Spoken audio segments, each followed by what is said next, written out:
안녕하세요. DJ 현희입니다. 오늘의 사연 시작해 보겠습니다. 안녕하세요. 저는 올해 마흔인 86년생이에요. 어릴 때 신데렐라가 12시 땡 하면서 허겁지겁 집으로 돌아가는 장면이 참 안타까웠는데 정작 제가 그 입장이 되어 보니 이 모든 게 꿈일까봐 깜짝깜짝 놀라게 되더라고요. 남편이 갑작스럽게 세상을 떠나고 정말 힘든 시간을 보냈는데 어느 날 눈을 떠보니 제가 신데렐라가 되어 있었거든요. 이렇게 행복하고 감사한 하루하루를 보내면서도 문득문득 그리운 남편 생각에 이렇게 글을 쓰게 되었어요. 저는 구체적인 기억은 없지만 5살 무렵부터 희망의 집이라는 고아원에서 생활했어요. 다른 아이들과는 뭔가 달라서 항상 선생님들을 붙들고 물어봤죠. 선생님, 우리 엄마 언제 와요? 저를 찾으러 안 왔어요? 다른 엄마들은 다 오는데 왜 우리 엄마만 안 와요? 하나야, 엄마는 지금 하나를 찾고 계실 거야. 조금만 더 기다려보자. 정말요? 그럼 내일은 오세요? 아니면 몇 밤 자면 엄마가 저를 데리러 오는 거예요? 그건 선생님도 잘 모르지만 엄마가 오시면 하나에게 제일 먼저 알려줄게. 선생님들은 처음에는 친절하게 대답해 주셨지만 같은 질문을 하루에도 몇 번씩 반복하는 저를 보며 점점 곤란한 표정을 지으셨어요. 그럴수록 저는 더욱 간절해지면서 마음 깊숙한 곳에서 자꾸만 무언가가 빠져있다는 느낌이 들었고 분명히 어딘가에 저를 애타게 기다리고 있는 엄마가 있을 거라는 확신이 사라지지 않더라고요. 특히 입양 상담을 오는 부부들을 만날 때마다 저는 다른 아이들과는 정반대의 행동을 했어요. 다른 아이들은 새 부모님께 예쁘게 보이려고 단정하게 앉아서 얌전히 인사를 했는데 저는 그분들에게 직접 다가가서 물어볼 정도로 적극적이었던 것 같아요. 아저씨, 아줌마, 혹시 우리 엄마 아세요? 하나야, 우리는 하나 엄마를 모르는데 하나는 새로운 가족을 만나고 싶지 않니? 저는 엄마가 있어서 괜찮아요. 혹시 우리 엄마 만나면 저 여기 있다고 꼭 알려주세요. 어린 마음에는 이 세상 모든 어른들이 어디선가 서로 만나고 이야기를 나누며 연결되어 있을 거라는 막연한 기대가 있었던 것 같아요. 물론 아무도 제 엄마를 아는 분은 없었지만 저는 절대 포기할 수가 없었어요. 분명히 저에게는 따뜻하고 포근한 집이 있었고 저를 세상에서 가장 사랑하는 진짜 엄마 아빠가 있었는데 어느 날 갑자기 고아원에 있게 된 상황이 너무 이상하고 억울했거든요. 그런 저와는 완전히 정반대인 아이가 하나 있었어요. 저보다 1살 어린 준호라는 남자아이였는데 또래 아이들과는 차원이 다르게 어른스러워서 어린 마음에도 처음에는 쉽게 말을 걸 수가 없더라고요. 다른 아이들이 새 가족을 만나기 위해 애쓰거나 밤마다 부모님을 그리워하며 이불을 뒤집어 쓰고 훌쩍훌쩍 울어댈 때도 준호는 항상 구석진 창가에서 혼자 앉아 밖을 바라보거나 조용히 책장을 넘기고 있었거든요. 어느 날 참다 못한 호기심에 용기를 내어 조심스럽게 다가가서 물어봤어요. 준호야, 너는 왜 엄마 아빠를 안 찾아? 엄마 아빠 안 보고 싶어? 난 집에 갈 수 없어. 왜 못 가는데? 말해줄 수 없어. 난 집에 가면 안 되는 아이니까. 시간이 지나면서 준호의 그런 말들이 단순한 체념이나 포기가 아니라는 걸 조금씩 이해할 수 있었어요. 그 아이에겐 다른 아이들과는 차원이 다른 깊고 어두운 상처가 있다는 걸 어린 나이에도 본능적으로 느낄 수 있었던 것 같아요. 그래서인지 준호를 지켜주고 싶다는 마음이 자연스럽게 생겼고 우리는 점점 가까워져 갔어요. 말수는 적었지만 준호는 항상 저를 정말 세심하게 챙겨줬는데 제가 감기에 걸려서 밤새도록 기침을 하며 뒤척일 때면 아무 말 없이 다가와서 등을 부드럽게 토닥여 주기도 하고 다른 아이들과 사소한 말다툼이나 장난감 때문에 싸움이 생길 때면 말없이 중간에 끼어들어서 조용히 상황을 정리해 주기도 했죠. 특히 제 인생에서 절대 잊을 수 없는 일이 있었어요. 제가 11살이 되던 해 입양 상담을 왔던 한 부부가 저를 보고 정말 진지하고 깊은 관심을 보이셨거든요. 그분들은 몇 번이나 고아원을 방문하셔서 저와 시간을 보내셨고 선생님들과도 진지한 상담을 하셨어요. 그런데 막상 입양이 구체적인 현실로 다가오니까 오히려 무섭고 두려워서 어쩔 줄 몰랐는데 그동안 그토록 간절하게 새 가족을 만나고 싶다고 엄마를 찾고 싶다고 했으면서도 정작 진짜 기회가 생기니까 온갖 걱정과 불안이 몰려왔거든요. 어느 날 밤 화장실에 숨어서 혼자 펑펑 울고 있는데 준호가 조용히 나타났어요. 왜 울어? 좋은 일인데. 너 항상 새 가족 만나고 싶다고 했잖아. 무서워. 만약에 그 사람들이 나랑 살아보고 나서 나를 싫어하게 되면 어떡해? 다시 여기로 돌려보내면? 그런 일은 없을 거야. 괜찮아. 정말 좋은 사람들 같던데 좋은 곳이면 가는 거야. 그런데 너는 여기 있잖아. 나 없이도 너 혼자 잘 지낼 수 있어? 그럼 나는 잘 지낼 거야. 그러니까 내 걱정하지 마. 내가 보고 싶으면 언제든 여기로 와. 나는 항상 여기 있을 거니까. 정말 나를 잊지 않을 거지? 새 가족 생겨도 우리 우정은 변하지 않을 거지? 그럼 우리 우정이 왜 변해? 네가 떠나도 너는 여전히 나에겐 소중한 사람이야. 결국 그 입양은 여러 가지 복잡한 사정으로 성사되진 않았지만 준호가 그날 밤 해준 따뜻하고 진심 어린 말들은 제 마음 깊숙한 곳에 영원히 새겨졌어요. 어린 나이에도 그렇게 다른 사람의 마음을 헤아리고 위로할 수 있다는 게 정말 신기하고 고마웠고 동시에 준호라는 아이가 얼마나 특별하고 소중한 존재인지 새삼스럽게 깨달을 수 있었거든요. 그 이후로 저는 준호의 과거나 아픈 기억에 대해 더 이상 캐묻거나 궁금해하지 않기로 마음먹었어요. 언젠가 준호가 스스로 마음의 문을 열고 자신의 이야기를 들려주고 싶을 때가 올 거라고 믿었으니까요. 우리가 성인이 되어서 고아원을 떠나 각자 독립적인 생활을 시작할 때까지도 준호는 자신의 과거나 어린 시절에 대해 한 번도 구체적이고 자세하게 말하지 않았어요. 가끔씩 깊은 생각에 잠겨서 멍하니 창밖을 바라보며 혼잣말처럼 중얼거릴 뿐이었죠. 희정이는 잘 지낼까? 나 없다고 울진 않겠지. 우리 희정이도 이젠 20살이 되었을 테니까 더 이상 애처럼 오빠 찾는 일 없겠지. 그때 저는 준호가 말하는 희정이가 누구인지 정확히는 몰랐지만 아마도 준호에게 정말 소중했던 누군가라는 걸 짐작할 수 있었어요. 희정이가 누구야? 혹시 네 가족? 내 동생이야. 많이 어렸는데 지금쯤 잘 자랐을 거야. 보고 싶겠다. 찾아보면 찾을 수 있는 거 아니야? 안 돼. 내가 나타나면 희정이가 힘들어져. 그럴 때마다 저는 아무 말 하지 않고 준호의 어깨에 손을 올리거나 조용히 곁에 앉아서 함께 시간을 보냈어요. 무슨 위로의 말을 해야 할지 몰랐고 왠지 더 물어보면 안 될 것 같았기에 적어도 이 세상에서 혼자가 아니라는 걸, 누군가 자신을 진심으로 아끼고 걱정하는 사람이 있다는 걸 느끼게 해주고 싶었거든요. 고아원 출신 아이들은 낯선 환경에 적응하는 것보다 서로 익숙하고 편안한 사람들과 작은 보금자리를 만드는 경우가 많다고 하는데 저희도 정말 그랬어요. 고아원을 떠난 후 자연스럽게 함께 작은 원룸에서 살기 시작했고 서로에게 의지하면서 천천히 넓고 복잡한 사회에 적응해 나갔죠. 처음에는 정말 모든 게 어려웠어요. 고아원에서는 정해진 시간에 정해진 일과대로 움직이면 됐는데 사회에서는 스스로 모든 걸 결정하고 책임져야 했거든요. 집세며 생활비며 계산해가며 살아야 하는 현실이 때로는 막막하고 버거웠지만 그럴 때마다 준호가 있어서 든든했어요.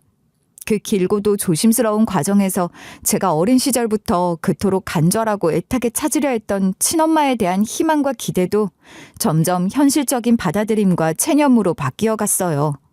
언젠가부터 문득문득 깨달았거든요. 아무리 애쓰고 노력해도 나타나지 않는 사람을 기다리면서 인생을 허비하는 것보다 지금 바로 내 곁에서 말없이 묵묵하게 함께해주는 소중하고 고마운 사람과 새로운 가족을 차근차근 만들어가는 게 훨씬 더 의미 있고 현실적일 수도 있다는 걸요. 사실 마음 한편으로는 여전히 엄마에 대한 그리움이 완전히 사라진 건 아니었지만 그보다는 지금 현재 제게 주어진 소중한 인연에 감사하고 집중하는 게 더 건강한 일인 것 같았어요.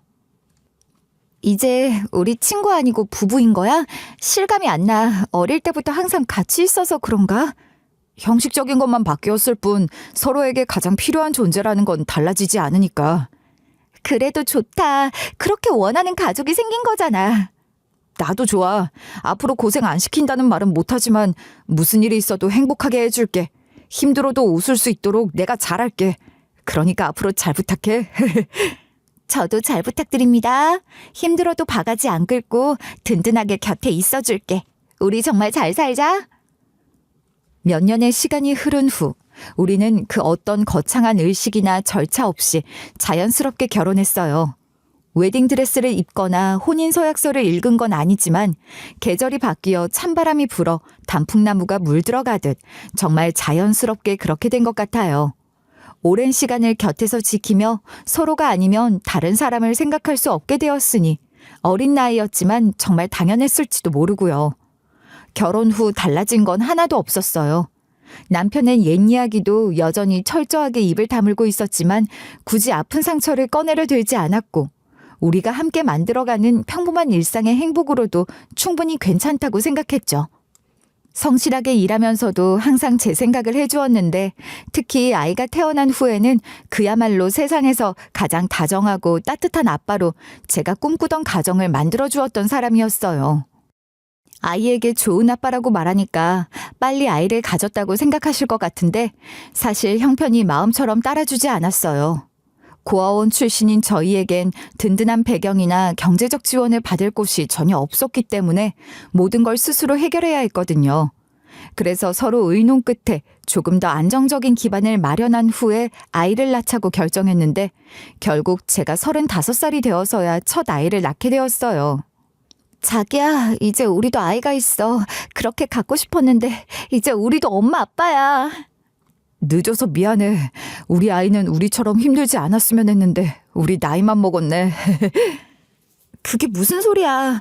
우리 진짜 열심히 살고 있는데 부모가 바르게 살면 아이도 다 잘 산대. 그러니까 그런 걱정 말고 지금처럼만 열심히 살자. 알았지? 그래도 난 우리 아이에게 내가 못한 거 다 하게 해주고 싶은데. 우리는 돈보다 부모님이 정말 필요했잖아. 우리 아이에겐 서로 아끼고 사랑하는 엄마 아빠가 있잖아. 우리가 그렇게 가지고 싶었던. 그러니까 욕심내지 말고 천천히 가자. 응?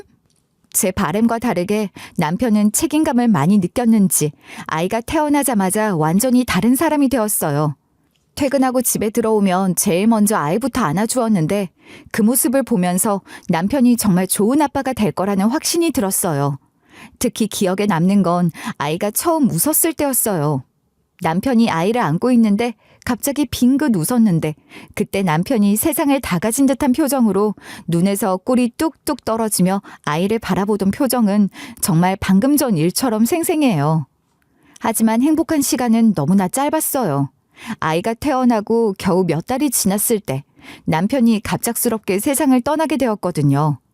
남편은 대학에 합격했지만 안정적인 결혼 생활을 위해서는 빨리 돈을 벌어야 한다며 대학 진학을 포기하고 바로 일을 시작했어요.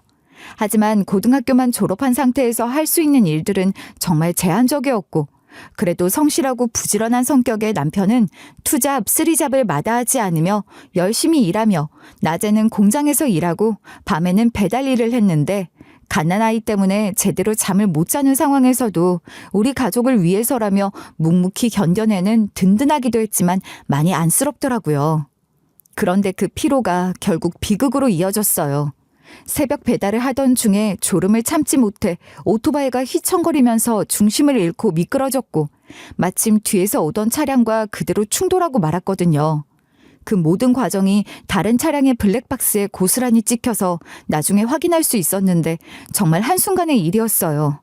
병원에서 연락이 왔을 때 저는 아이를 재우고 있었는데 전화를 받는 순간 온몸이 얼어붙는 느낌이었죠.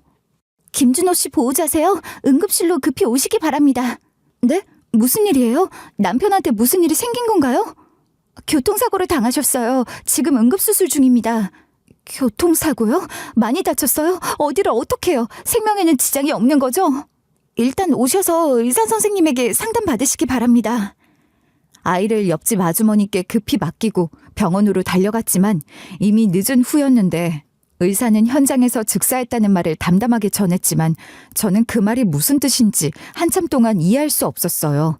어제까지만 해도 아이 이유식을 먹이면서 함께 웃고 있었는데 이런 일이 벌어질 수 있다는 게 믿어지지 않았거든요.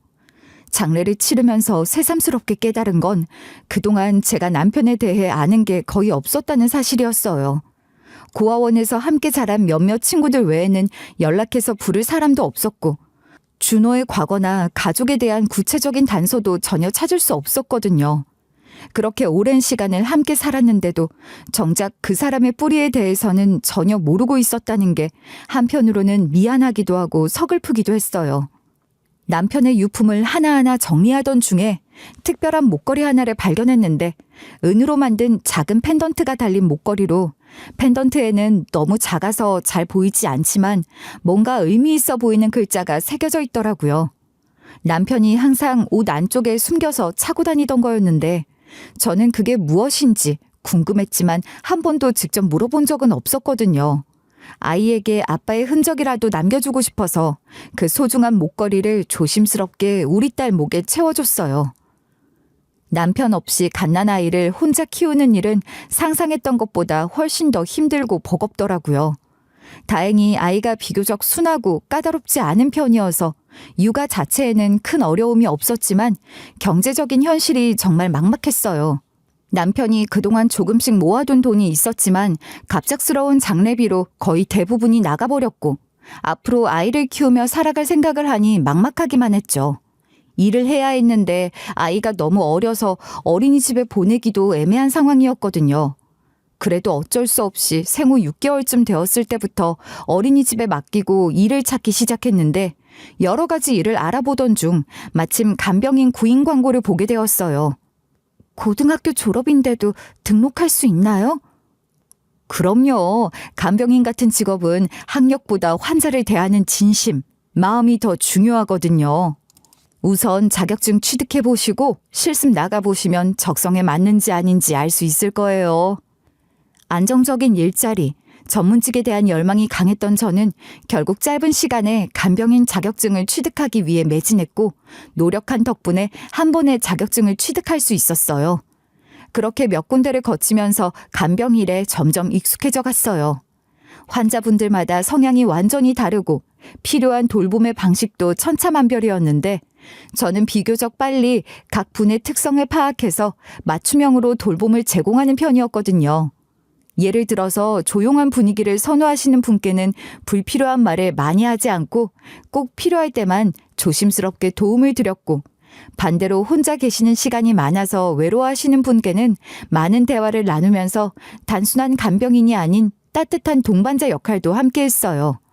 그런 세심한 배려와 관심 덕분에 고용주들 사이에서 제 평판이 꽤 좋아지기 시작했고 입소문을 통해 새로운 일거리도 자연스럽게 들어오기 시작했죠. 1년 정도 간병 일을 하면서 나름대로 꽤 많은 경험과 노하우를 쌓았다고 생각하고 있었는데 이 무렵 우리 아이에게 예상치 못한 문제가 생기기 시작했어요. 돌이 지나면서 아이가 사람을 구분하기 시작했는데 어린이집에서 낯선 선생님들과 다른 아이들과 함께 있는 게 무서운지 아침마다 계속 울면서 가기 싫다고 보챘거든요. 처음에는 며칠만 지나면 새로운 환경에 자연스럽게 적응할 거라고 생각했는데 시간이 지날수록 오히려 더 심해지는 것 같았어요. 하나 엄마, 다른 아이들과 다르게 하나가 유독 심하게 우는 것 같아요. 어떻게 달래도 잘 안 달래져서. 집에서는 괜찮은데 어린이집만 가면 그러네요. 혹시 무슨 특별한 이유가 있을까요? 아무래도 엄마와 떨어지는 게 무서운 것 같아요. 특히 하나는 엄마만 찾는 경향이 강해서. 그럼 어떻게 해야 할까요? 제가 일을 해야 하는 상황이라서. 조금 더 지켜봐야겠지만 계속 이런 상태면 다시 처음에 어린이집 올 때처럼 적응 시간을 늘려갈 수밖에 없어요. 그렇게 아이 때문에 머리가 복잡해지는 시기에 정말 좋은 기회가 생겼어요. 그동안 간병했던 환자 가족 중 한 분이 저를 다른 곳에 추천해 주신 덕분에 큰 회사 회장님 댁에서 간병 일을 할 기회가 생긴 거였거든요. 회장님이 최근 큰 수술을 받으셔서 회복 기간 동안 전문 간병인이 꼭 필요하다는 상황이었어요. 급여도 지금까지 받던 것보다 훨씬 좋았고 무엇보다 장기간 안정적으로 일할 수 있다는 점이 정말 매력적이었죠. 세상이 참 좁다고 해야 할까요? 저는 한 번도 진짜 부유한 분을 돌본 적이 없었는데 건너 소문이 나면서 그런 기회가 생긴 것 같았어요. 신기하면서도 이번에는 더욱 성심성의껏 돌봐야겠다는 다짐도 하게 되었고요. 하지만 생각보다 조건이나 절차가 까다로웠어요. 단순히 이력서만 내면 끝나는 게 아니라 서류 전형에서부터 어디서 간병 교육을 받았는지, 어떤 마음가짐으로 지원하는지에 대해서도 꼼꼼히 체크하더라고요. 면접을 보러 갔는데 산 넘어 산이라고 정말 생각보다 훨씬 더 까다롭더라고요. 기본적인 간병 소양은 물론이고 여러 가지 상황에 대한 대처 능력, 성품, 신뢰성까지 하나의 관문처럼 느껴질 정도로 꼼꼼히 살펴봤거든요. 이전 간병 경험에서 가장 어려웠던 상황은 무엇이었나요? 어떻게 해결하셨는지도 말씀해 주세요. 치매가 있으신 할머니를 돌볼 때였는데 밤에 자꾸 집에 가야 한다며 나가려고 하셨어요. 억지로 말리기보다는 함께 집 이야기를 들어드리고 가족 사진을 보여드리면서 마음을 달래드렸어요. 환자 가족과 갈등이 생긴 적은 없나요? 큰 갈등은 없었지만 간병 방식에 대해 의견이 다를 때가 있었어요. 그럴 때는 가족분들의 의견을 충분히 들어보고 환자분께 가장 좋은 방향으로 조율했습니다. 우리 회장님은 성격이 까다로우신 편인데 괜찮겠어요? 까다로우시다는 건 그만큼 세심한 돌봄을 원하신다는 뜻이라고 생각해요. 최선을 다해서 모시겠습니다. 이것뿐만이 아니라 이전 고용주들의 추천서도 필요했고 신원 조회까지 받아야 했으니 그 절차가 얼마나 많고 긴장감이 넘쳤는지 글로 전하기엔 부족할 것 같은 정도였어요. 다행히 그동안 성실하게 일한 덕분에 좋은 평가를 받을 수 있었고 면접에서도 신뢰할 만한 사람이라는 인상을 준 것 같더라고요. 며칠 후 합격 연락이 왔고 다음 주부터 출근하면 된다고 하셨거든요. 그런데 첫 출근 전날 정말 예상치 못한 문제가 생겼어요. 아이가 어린이집에 가기 싫다며 평소보다 훨씬 더 심하게 울고 보챘더니 억지로 어린이집에 데려다 놔도 하루 종일 계속 울어서 어린이집에서 몇 번이나 전화가 올 정도였어요. 첫 출근인데 중간에 나올 수는 절대 없는 상황이었고 급하게 다른 방법을 알아봤지만 하루아침에 믿을 만한 곳에 아이를 맡기기는 정말 어려웠죠. 할 수 없이 회장님 댁에 사정을 솔직하게 말씀드리고 하루만 아이를 데리고 와도 되는지 조심스럽게 여쭤봤어요. 죄송합니다. 갑작스럽게 아이를 맡길 곳이 없어져서 하루만 데리고 와도 될까요? 아이를? 회장님이 예민하신 상태라서. 정말 조용히 시키겠습니다. 아이도 순한 편이고 절대 방해가 되지 않도록 할 테니 오늘 하루만 양해를 부탁드립니다. 하루만 특별히 허락해 드릴게요. 대신 정말 조용히 해주세요. 감사합니다. 정말 감사합니다. 최선을 다하겠습니다. 그렇게 회장님 댁으로 첫 출근을 하는 날 본의 아니게 아이를 등에 업고 출근하게 되었어요. 회장님 댁은 정말 상상을 초월할 정도로 컸어요. 대문에서부터 현관까지의 거리가 우리 집 주변을 한 바퀴 돌 수 있을 정도였고 집 안으로 들어서니 천장이 얼마나 높은지 고개를 젖혀야 할 정도더라고요. 우리 집의 몇십 배, 아니 몇백 배는 되어 보이는 규모에 입이 다물어지지 않았어요. 가정부분이 정중하게 문을 열어주시면서 안내해 주셨는데 걸어가면서도 계속 둘러보게 되더라고요. 회장님께서는 2층 침실에서 쉬고 계십니다. 수술 후라 아직 많이 피곤해하세요. 네, 알겠습니다. 조심스럽게 모시겠습니다. 2층으로 올라가는 계단도 정말 웅장했어요. 마치 궁전 같은 느낌이었는데 계단 양쪽으로 커다란 그림들이 걸려있고 샹들리에까지 있어서 정말 다른 세상에 온 기분이었거든요. 아이를 꽉 안고 조심조심 계단을 올라가는데 마침 회장님께서 침실에서 나오고 계셨어요. 처음 뵙는 회장님은 나이를 가늠하기 어려울 정도로 관리를 잘하신 품위 있는 어르신이셨어요. 수술 후라서 그런지 조금 야위어 보이시긴 했지만 그래도 왠지 모를 위험이 느껴지더라고요.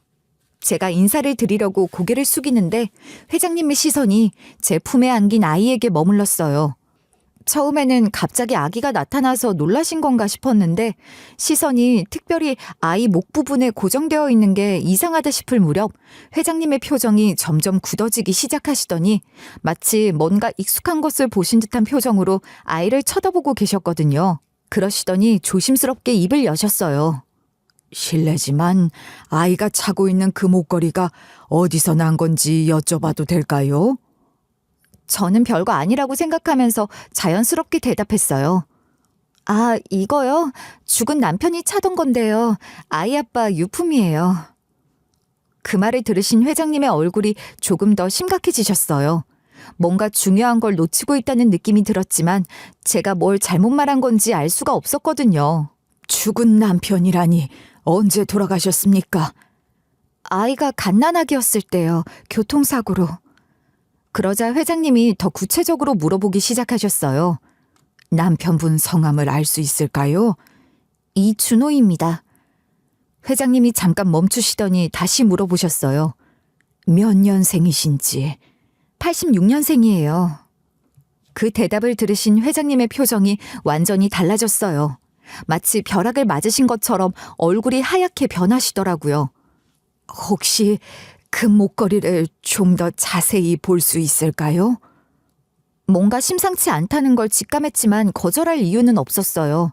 조심스럽게 아이한테서 목걸이를 빼서 회장님께 드렸더니 펜던트를 이리저리 돌려보시면서 뒷면까지 꼼꼼히 확인하셨는데 그 순간 회장님의 손이 떨리기 시작하더군요.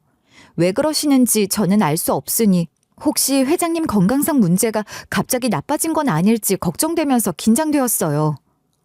남편분을 어디서 만나셨습니까? 고아원에서 함께 자랐는데요. 왜 그러시죠? 무슨 일 때문에? 어느 고아원입니까? 청주에 있는 희망의 집이에요. 갑자기 제 남편에 대해 물으시니 당황스러웠고 왜냐고 물어도 대꾸 없이 회장님은 자신이 궁금한 것을 알아야겠다는 투로 계속해서 질문을 하시더니 마치 큰 충격을 받으신 것처럼 가슴을 누르시면서 숨을 고르고 계셨어요. 언제부터 고아원에 계셨는지 아십니까? 정확히는 잘 모르겠는데 제가 8살 때, 그러니까 남편이 7살 때 처음 본 걸로 기억해요. 회장님이 갑자기 가정부를 불러서 응접실로 가자고 하셨는데 뭔가 중요한 이야기를 해야 할 것 같다면서 일단 앉으라고 하시더라고요. 분위기가 너무 심각해져서 저는 더 긴장이 되기 시작했는데 응접실에 앉자마자 회장님이 또 다른 걸 요청하셨어요. 혹시 남편분 사진이 있으시다면 보여주실 수 있을까요? 저는 핸드폰에서 남편 사진을 찾아서 보여드렸어요. 결혼식 때 찍은 사진이었는데 그 사진을 보신 회장님이 한참 동안 들여다보셨어요. 사진을 손에 들고 확대해서 보시면서 남편의 얼굴을 구석구석 살펴보시더니 갑자기 회장님 눈에 눈물이 맺히기 시작하더니 떨리는 목소리로 말씀하셨죠. 이 목걸이는 오래전에 제가 아들에게 선물로 사준 것입니다. 네? 아드님이요? 5살 생일 때 직접 보석상에서 주문 제작한 겁니다. 아들 이름이 스페인어로 이니셜을 새겨 넣어서. 남편에 관해 질문하고 유품을 유심히 보시는 모습에 어쩌면 남편과 관련된 중요한 사람이 아닐까 어렴풋이 추측하고 있었지만 회장님의 입에서 나온 말을 직접 들었을 땐 그게 무슨 뜻인지 바로 연결되지 않았어요. 그래서 혹시나 하는 마음에 조심스럽게 되물었죠. 그럼 회장님 아드님이 제 남편이란 말씀이세요? 회장님이 고개를 끄덕이시면서 본격적으로 울기 시작하셨어요. 30년 넘게 찾아 헤맸는데 이미 세상을 떠났다니. 그 말을 들은 순간 저도 완전히 충격에 빠졌어요. 남편이 회장님의 아들이었다니 이런 일이 실제로 일어날 수 있는 건지 믿기지 않았거든요. 회장님이 계속해서 말씀해 주셨는데 그 내용이 정말 가슴 아팠어요. 7살이던 아들이 어느 날 갑자기 사라졌다고 하셨는데 그날도 평범한 하루로 아이가 집 앞 놀이터에서 놀다가 그만 흔적도 없이 사라져버렸다고 하시더라고요. 온갖 방법을 다 써서 찾아봤습니다. 경찰은 물론이고 사설 탐정까지 고용해서 돈이 문제가 아니었어요. 그 어떤 것도 아깝지 않았습니다. 그럼 어떻게 고아원에... 아무 소식이 없어서 정말 아무 소식이 없어서 죽은 줄로만 알았습니다. 살아서 고아원에 있었다니. 회장님의 목소리가 점점 더 떨리시더라고요. 30년 넘게 품고 살아온 그리움과 죄책감, 그리고 이제서야 알게 된 진실에 대한 충격이 한꺼번에 몰려오신 것 같았어요. 저도 너무 혼란스러웠어요. 남편이 그동안 자신의 과거에 대해 한 번도 말하지 않았던 이유를 이제야 조금 이해할 것 같았어요. 어린 나이에 갑자기 가족과 헤어져서 고아원에서 자랐다면 그 상처가 얼마나 깊었을까 싶었거든요. 회장님이 아이를 보시면서 또 다른 말씀을 하셨어요. 이 아이가 내 손녀인 거군요. 네, 준호를 닮았어요. 어릴 때 준호 모습 그대로예요. 그러시면서 회장님이 제 아이를 보시는 눈빛이 완전히 달라졌어요.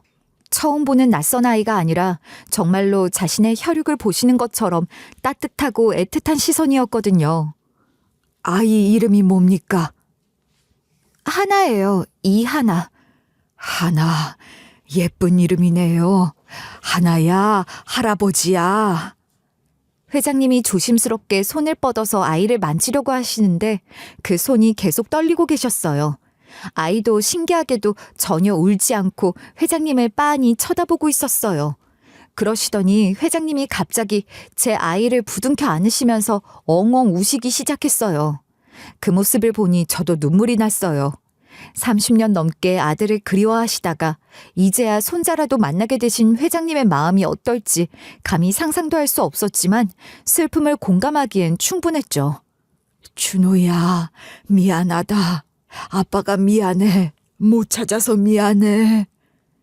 아이를 안고 계시면서 계속 우시는 회장님을 보니 이 모든 상황이 꿈만 같았어요. 30년 넘게 헤어져 있던 가족이 이런 식으로 만나게 될 줄 그 누구도 상상하지 못했기에 회장님과 아이 그리고 저까지 한참 동안 서로를 껴안고 울었어요. 진정이 된 후에 회장님께서 그동안 남편을 찾기 위해 얼마나 많은 노력을 하셨는지 그 과정에서 가족들이 얼마나 고생하셨는지 눈물을 흘리며 자세히 말씀해 주셨죠. 전국의 고아원을 모두 찾아다녔다고. 사설 탐정까지 고용해서 수십억 원의 돈을 쏟아부었지만 아무런 소식도 얻을 수 없었다고 하셨어요.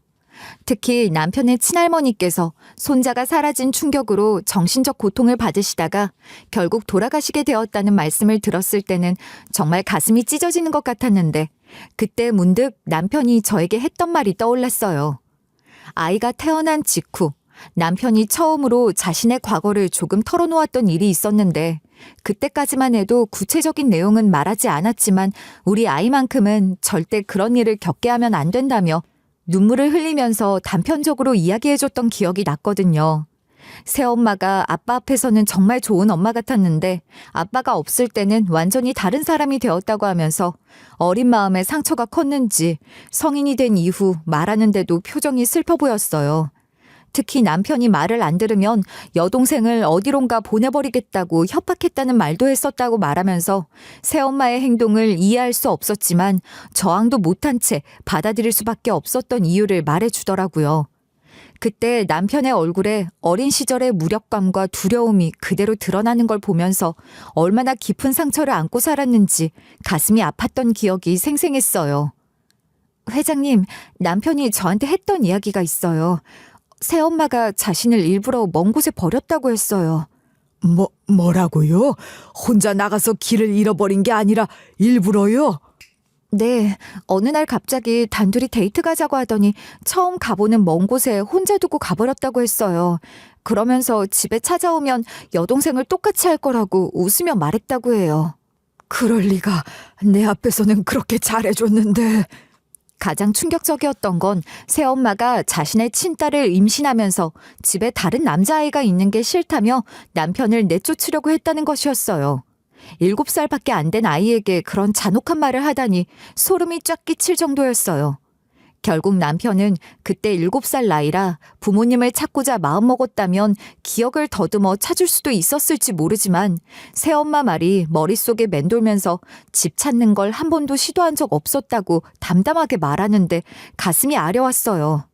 어린 나이에 그런 협박을 당한 아이가 얼마나 무서웠을까, 얼마나 외로웠을까 생각하니 눈물이 났어요. 확실한 겁니까? 정말 그런 일이 있었다고요? 남편이 어릴 때 아버지께 말한 적도 있다고 했는데 꿈이라고 하셨다면서 집엔 돌아갈 수 없다고 했었어요. 맞아요. 몇 번 그런 말을 해서 새엄마가 싫어서 그런 꿈을 꿨을 거라고 했는데 그게 진짜였다니 내가 얼마나 바보였는지. 회장님은 그 말을 들으시고는 더욱 충격받으신 표정을 지으셨어요. 수술 후라 몸이 약해진 상태에서 이런 충격적인 진실까지 알게 되시니 더욱 힘들어하시는 듯 하셨죠. 회장님께서 며칠간 깊이 고민하시다가 결국 새엄마를 직접 불러와서 대질하기로 결정하셨다고 말씀해 주셨어요. 사실 회장님과 새엄마는 몇 달 전부터 별거 상태였다고 하셨거든요. 이복 시누이가 어릴 때 기억을 조금씩 되살리면서 새엄마에 대한 의혹을 제기했고 그때부터 회장님도 의심을 품고 계셨다고 하더라고요. 당시에는 아이의 말이 정확하지 않을 수도 있다고 생각했지만 점점 쌓이는 의혹들을 무시할 수 없어서 별거를 결정하셨다고 했어요. 급하게 불려온 새엄마는 처음에는 말도 안 된다, 기억도 안 난다며 발뺌했다고 하셨지만 제가 전해드린 남편의 구체적인 증언들이 나오자 점점 당황하기 시작했다고 하더라고요. 특히 결정적인 순간이 있었는데 새엄마가 실수로 말실수를 했다고 하셨거든요. 회장님께서 그 상황을 자세히 설명해 주시는데 새엄마의 얼굴이 점점 창백해지면서 말끝을 흐리기 시작했다고 하더라고요. 그 사람이 뭐라고 했는지 아세요? 준호가 말을 안 들어서 혼을 좀 냈지만 그렇다고 그런 일까지 할 리가 있겠느냐고 했어요. 그럼 기억한다는 얘기네요? 그렇죠. 기억도 안 난다고 하면서 구체적으로 혼냈다는 말을 할 리 없으니까요. 그때 그 얼굴을 봤는데 완전히 당황해서 말도 제대로 못하더라고요. 그래서 인정했나요? 결국 아이가 하나 더 생기는데 준호까지 키우기 힘들었다고 실토했어요.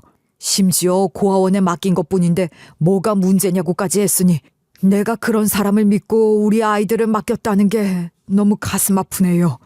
준호를 그렇게 만든 건 어쩌면 그 사람이 아니라 나일지도 모르겠습니다. 새엄마는 그뿐만 아니라 자신의 행동을 정당화하려고 하면서 오히려 더 큰 실수를 범했다고 하셨어요. 결국 자신이 남편을 의도적으로 버린 사실을 스스로 인정하는 상황이 되었다고 하시더라고요. 회장님께서는 그 순간 30년 넘게 품어왔던 모든 의문이 한꺼번에 풀렸다고, 동시에 분노와 자책감이 밀려왔다고 하시는데 그 모습을 지켜보는 제 마음도 아팠어요. 진실이 확인된 후 드디어 시누이를 만나게 되었는데 시누이와의 재회는 정말 감동적이었어요. 서로 처음 만나는 사이였지만 혈육의 정이라는 게 정말 신기한 것 같더라고요. 시누이가 아이를 안고 있는 모습을 보니 정말 남편이 아이를 안고 있는 것 같아서 몇 번이나 깜짝 놀랐어요. 오빠 대신 하나는 제가 평생 지켜줄게요. 언니 걱정 마요. 고마워요. 정말 고마워요. 하나가 이렇게 좋은 고모를 만나다니. 아이를 끌어안으며 오빠 대신 평생 지켜주겠다고 다짐하는 시누이를 보니 저도 울음이 터졌어요. 30살이 된 시누이는 정말 남편과 닮은 구석이 많았는데 특히 조용하면서도 따뜻한 눈빛이 정말 똑같아서 처음 봤는데도 금방 알 수 있을 정도였거든요. 시누이도 어린 시절 오빠가 갑자기 사라진 일을 생생히 기억하고 있었고 그동안 온 가족이 얼마나 고생했는지 눈물을 흘리며 증언해줬어요. 특히 회장님이 아들을 찾기 위해 밤잠을 못 이루며 전국을 돌아다니셨던 이야기, 할머니께서 손자를 못 찾은 죄책감으로 몸과 마음이 모두 무너지셨던 이야기를 들으니 새엄마에 대한 분노가 치밀었어요. 언니 정말 미안해요. 오빠가 나를 지키려고 그런 고생을 했는데 난 그런 줄도 모르고. 아가씨 잘못이 아닌데요. 그때 너무 어렸잖아요. 새엄마가 오빠가 사라진 날도 슬퍼하는 척만 했어요. 아빠 앞에선 울었는데 아빠가 없으면 아무 일 없는 것처럼 행동했던 게 어린 기억에도 이상하게 보였으니까요. 자신이 원하는 대로 되었으니 슬퍼할 이유가 없었겠죠. 회장님 앞에서는 그런 척 해야 했겠지만. 특히 친할머니께서 손자를 찾지 못한 죄책감과 슬픔으로 몸과 마음이 다 망가지셔서 결국 세상을 떠나신 것도, 회장님이 그 후로 몇 년간 우울증에 시달리신 것도 모두 새엄마 때문이라며 분노하더라고요. 가장 충격적이었던 건 이복 시누이의 반응이었어요. 지금까지 오빠 존재 자체를 모르고 살았는데 갑자기 오빠가 있었고 이미 세상을 떠났다는 이야기를 듣고는 완전히 분노했다고 하셨거든요. 30살까지 살면서 한 번도 들어본 적 없는 오빠 이야기를 갑자기 듣게 된 충격이 얼마나 컸을지 상상이 안 되더라고요. 결국 자신이 의도한 건 아니지만 자신이 원인이 되었다고 생각하는 듯 자신 엄마를 이해하지 못하고 용서할 수 없다며 믿기 어려운 듯 당분간 혼자 있고 싶다는 말을 했다고 전해 들었어요. 회장님께서 변호사와 상담한 결과 33년 전 일이라 형사처벌은 공소시효 만료로 불가능하지만 민사상 손해배상은 충분히 가능하다고 하셨어요. 그동안 아들을 찾기 위해 들인 수색 비용만 해도 수십억 원에 달했고 정신적 피해에 대한 위자료까지 합치면 새엄마가 감당하기 어려운 금액이 될 거라고 하더라고요. 하지만 회장님께선 더 이상 그 사람과 법정에서 얼굴을 마주치고 싶지 않다며 조용한 합의를 통해 정리하기로 하셨어요. 서운하겠지만 조용히 처리하는 게 모두를 위해서 좋을 거라 판단했어요. 법적 공방으로 시끄러우면 기자들이 알 테고 기사 나가면 회사 이미지도 이미지지만 이미 세상 떠난 준호 이야기도 다시 거론될 수밖에 없으니까요. 네, 이해해요. 어떤 결정을 하시든지 저는 따를게요. 그 사람도 복수나 응징보다 가족과 함께 보내는 시간을 더 소중히 생각할 테니까요. 그래도 내가 할 수 있는 한에서 최선을 다해 마무리할 거예요. 재산 분할도 최소한으로 해주고 모든 사회적 지위도 박탈하고. 결국 새엄마는 재벌가 부인으로서의 모든 지위를 잃고 쫓겨나듯 집을 떠났다고 하셨어요. 수십 년간 허영으로 쌓아 올린 모든 게 하루아침에 무너져 내린 거였죠. 더 비극적인 건 친딸까지 완전히 등을 돌린 거였어요. 욕심을 부리다가 결국 가장 소중한 것들을 모두 잃게 된 셈이었어요. 회장님께서는 남편을 위한 추도식을 정식으로 치르고 싶다고 하셨고 고아원에서 남편의 이름으로 장학재단도 설립하겠다고 하셨어요. 고아원 아이들이 남편처럼 고생하지 않도록 도와주고 싶다고 하시면서 이것이 아들에 대한 마지막 사랑이라고 하시더라고요. 저는 정말 신데렐라가 된 기분이었지만 가장 중요한 건 우리 아이가 이제 더 이상 혼자가 아니라는 거였어요. 할아버지와 고모들이 생겼고 무엇보다 아빠의 사랑까지 고스란히 물려받게 되었으니까요. 그 일이 있은 후 회장님께서 조심스러운 제안을 하셨어요. 목걸이가 확실한 증거이긴 하지만 과학적으로도 확실히 하는 게 서로를 위해 더 나을 것 같습니다. 기분 나쁘게 생각하지 말고 혹시라도 만약을 위한 대비라고 생각해 주셨으면 좋겠어요. 네, 저도 그게 좋을 것 같아요. 확실하게 하는 게 맞으니까요. 며칠 후 검사 결과가 나왔는데 아이와 회장님이 확실한 혈연 관계라는 것이 증명되었어요. 그제야 회장님이 완전히 안심하시면서 저를 며느리로 받아들여 주셨고 아이는 정식으로 가족의 일원이 될 수 있었죠. 이제 의심의 여지가 없네요. 네가 정말 우리 준호 딸이구나. 이제 회장님이라 부르지 말고 아버님이라 불러요. 나도 말을 고쳐야 하는데 그새 습관이 들었는지 나도 모르게 또 이렇게 말이 나오는구나. 네, 아버님. 저도 아직 익숙하진 않지만 이제 아버님이라고 부를게요. 그래, 서로 노력하다 보면 금세 익숙해질 거야. 그래서 말인데 우리 집에 들어와 함께 사는 건 어떠니? 아버님 제안에 제 삶이 완전히 바뀌었어요. 그동안 가족을 만나고 일이 진행되는 걸 들으며 지내긴 했지만 완전히 제 삶이 달라졌다고 말할 순 없었거든요. 하지만 검사 후 모든 게 확실해지자 간병인 일은 그만두고 회장님 댁에서 함께 살게 되었는데 처음에는 너무 큰 집에서 적응이 어려웠지만 가족들이 모두 따뜻하게 대해주셔서 점차 편해지면서 하루아침에 달라진 제 하루가 아직도 신기하게 느껴져요. 왜 이렇게 일찍 일어났어? 더 자도 되는데. 아침 식사 같은 건 걱정하지 말고 푹 자도 괜찮아. 네, 잠자리가 바뀌어서 그런지 아직도 꿈 같아서 자꾸 아침에 일찍 깨요. 우리 며느리 부지런해서 좋네. 그럼 나랑 같이 마당이나 좀 산책할까? 우리 손녀도 아침 바람도 좀 쐬고. 저는 정말로 신데렐라가 된 기분으로 어릴 때부터 그토록 꿈꿨던 따뜻한 가족의 품에 안긴 것만으로도 매일이 감사하며 지내는 중이네요. 시누이는 조카를 무척 예뻐해 주었어요. 오빠를 닮았다며 시간 날 때마다 함께 놀아주고 아이도 고모를 정말 좋아했거든요. 회장님은 아이를 볼 때마다 남편의 모습이 겹쳐 보이신다며 눈시울을 붉히시곤 했어요. 손자에게 아들 목까지 모든 사랑을 쏟아주고 계시는데 가끔 아이가 웃을 때 돌아가신 아들 생각에 울음을 참으시는 모습을 보면 제 마음도 아파오더라고요. 특히 아이가 처음 할아버지라고 불렀을 때는 회장님께서 펑펑 우시면서 하루 종일 기뻐하셨던 모습이 기억에 남아요. 시누이도 아이가 처음 고모라고 부르는 순간을 기다리며 매일같이 놀아주고 있어요. 하나야, 할아버지가 네 아빠 못다한 사랑까지 모두 줄 거야. 네가 이 세상에서 가장 소중한 존재야. 아버님 너무 감사해요. 남편도 하늘에서 정말 기뻐할 것 같아요. 준호가 살아있었다면 분명히 훌륭한 아버지였을 텐데. 가장 놀라운 건 남편이 살아있었다면 회사를 물려받을 예정이었다는 사실이었어요. 아버님은 손자인 우리 아이가 커서 회사 일에 관심이 있다면 가업을 이어받을 수 있다고 하셨거든요. 물론 아직 어린 아이라 먼 미래의 일이지만 그런 가능성이 있다는 것만으로도 정말 감사했어요.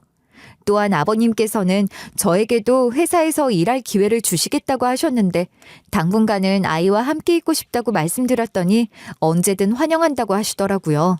아버님께서는 제가 간병인으로 일했던 경험을 높이 평가해 주시면서 나중에는 회사의 의료복지 부문에 일해보는 것도 좋겠다고 제안해 주실 정도로 제가 일하고 싶다면 언제든지 환영이라고 덧붙여 주셨죠.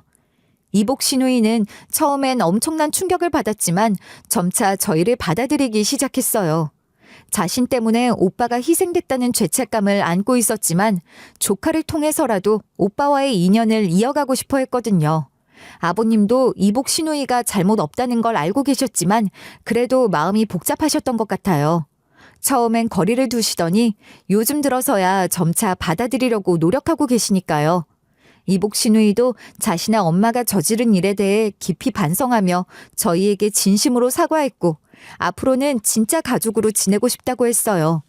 무엇보다 아이를 보면서 오빠의 모습을 찾으려 노력하는 모습이 인상적이었어요.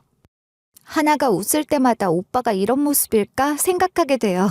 가족들은 모두 오빠를 아는데 저만 모르니 소외되는 것 같아 속상해요.